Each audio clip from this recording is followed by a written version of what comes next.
നമ്മുടെ ഉമ്മ വഴക്ക് പറയുമ്പോ കേൾക്കാൻ നല്ല രസവാ. തിന്നത്തുമില്ല, ഉറങ്ങത്തുമില്ല, നടക്കുവാ ഇല്ലടാ എന്ന് പറഞ്ഞ് ഇങ്ങനെ വഴക്ക് പറയുമ്പോഴും കേൾക്കാനൊരു സുഖവാ. ജീവിച്ചിരിക്കുമ്പോഴല്ലേ അതിന്റെ വിലയറിയൂ. നമ്മളെ മോനെ എന്ന് വിളിക്കാൻ ലോകത്ത് ആരേ ഉള്ളൂ? ഉമ്മ. പഠിച്ചോ നമ്മുടെ ഉമ്മയുടെ പൊരുത്തം നൽകുമാറാകട്ടെ. എടാ, എല്ലാ ശിക്ഷയും മരണത്തിന് ശേഷമേ ഉള്ളൂ.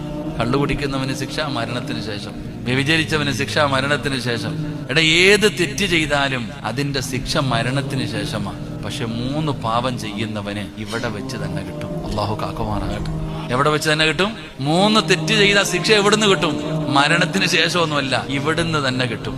ആ 3 തെറ്റുകളിൽ ഒരു തെറ്റ് ഉമ്മാനെ വേദനിപ്പിക്കല. അള്ളാഹു കാത്തിരക്ഷിക്കുമാറാകട്ടെ. അള്ളാഹു പലപ്പോഴും ഞങ്ങളുടെ ഉമ്മാനെയൊക്കെ ഞങ്ങൾ പലതും പറഞ്ഞിട്ടുണ്ട്. നീ പുറത്തേരനെ വിടച്ചവൻ, ഉമ്മയ്ക്ക് സങ്കടമൊന്നും ഇല്ലട, എന്ത് ചെയ്താലും ഉമ്മ ഇങ്ങനെ ചിരിക്കും. ഉമ്മ ആരെന്നറിയോ? വഴക്ക് പറഞ്ഞ ആർക്കെങ്കിലും ഇഷ്ടമാണോ? നമ്മൾ ആരെങ്കിലും വഴക്ക് പറഞ്ഞ മോൻ ദേഷ്യപ്പെട്ട നീ ദേഷ്യപ്പെടുന്നോടാന്ന് ചോദിക്കും. ഭാര്യ ദേഷ്യപ്പെട്ട ഭാര്യയോട് തുമ്മ. ആരോട്, ഉസ്താദാകട്ടെ ആരുമാകട്ടെ, ആര് നമ്മളെ വഴക്ക് പറഞ്ഞാലും നമുക്ക് ദേഷ്യം വരും. പക്ഷെ ഒരാള് പറഞ്ഞാൽ നമുക്ക് ചിരി വരും. ആരാത്? നമ്മുടെ ഉമ്മ വഴക്ക് പറയുമ്പോ കേൾക്കാൻ നല്ല രസവാ.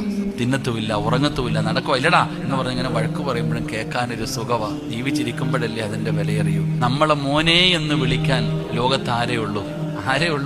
ഉമ്മ. നിങ്ങളെ ഇനി ആരും മോനെ എന്ന് വിളിച്ചാലും